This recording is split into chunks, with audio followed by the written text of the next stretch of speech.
ছেলেটি জানতে পারলো যে তার প্রেমিকাকে একজন ধনী ছেলে হয়রানি করেছে। এই কথা শুনে সে কিছু না ভেবেই মঞ্চের উপর চড়ে গেল এবং সেই সময় ধনী ছেলেটিকে এত খারাপভাবে মারলো যে সে সারা জীবনের জন্য পঙ্গু হয়ে গেল। কিন্তু এই অপরাধের কারণে ছেলেটিকে আইনগতভাবে 3 বছরের জেল হলো। এই 3 বছর সে প্রতিটি মুহূর্তে তার প্রেমিকাকে মনে করত। দীর্ঘ সময় কেটে গেল এবং অবশেষে তার জেল থেকে বেরিয়ে আসার দিনটিও এলো। বাইরে এসে সবার আগে সেই মেয়েটিকে খোঁজার সিদ্ধান্ত নিল, যাকে সে দিনরাত মনে করত। সে দ্রুত প্রেমিকার বাড়িতে পৌঁছলো, কিন্তু যেই সে দরজার ঘুঁটি বাজালো, ভেতর থেকে একটি পুরুষের কণ্ঠস্বর এলো। কে? ছেলেটি কখনো কল্পনাও করেনি যে তার অনুপস্থিতির এই 3 বছরে তার প্রিয় প্রেমিকা তারই সবচেয়ে ভালো বন্ধুর সাথে জড়িয়ে পড়বে। হতাশ হয়ে সে ফিরে গেল, কিন্তু মনের মধ্যে একটা খটকা থেকেই গেল। পরের দিন সে ঠিক করলো যে সে মেয়েটির কাছে সব পরিষ্কারভাবে জানতে চাইবে। যখন সে তাকে দেখলো তখনও তাকে ততটাই পরিচ্ছন্ন, সুন্দর এবং নিষ্পাপ লাগছিল। তার মনে পুরনো স্মৃতিগুলো তাজা হয়ে উঠল। আমার স্বপ্ন ছিল যে আমার প্রথম প্রেমই আমার শেষ প্রেম হবে, এই ভেবে এসে সাহস করে তার দিকে পা বাড়ালো। কিন্তু তখনই তার সেই বন্ধুটি সামনে এসে গেল। হৃদয় ভেঙে গেলেও ছেলেটি সত্যিটা জানার চেষ্টা করলো। কিন্তু যেই সে রেস্টুরেন্টের দিকে এগোলো, সে দেখলো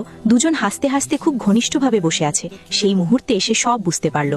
ভাঙা হৃদয় নিয়ে সে চুপচাপ ফিরে গেল। এরই মাঝে মেয়েটি ওয়াশরুমে যাওয়ার জন্য উঠল। একটি কাঁচের দেওয়ালের এপাশ ওপাশ থেকে তারা দুজন একে অপরের পাশ দিয়ে প্রায় কাছাকাছি চলে গেল। হঠাৎ মেয়েটি একটি পরিচিত পায়ের আওয়াজ অনুভব করলো। সে পিছনে ফিরে তাকালো। সত্যি সে সেখানেই ছিল। সে ছুটে বাইরে এলো, তাকে থামাতে চাইছিল, কিন্তু ততক্ষণে অনেক দেরি হয়ে গেছে। ছেলেটি দৃষ্টির আড়াল হওয়া প্রতিটি জায়গা থেকে অদৃশ্য হয়ে গিয়েছিল। তারা কি আর কখনো একে অপরের সাথে দেখা করতে পারবে? বন্ধুরা, পরের ভিডিও দেখতে হলে ফলো দিয়ে পাশে থাকো।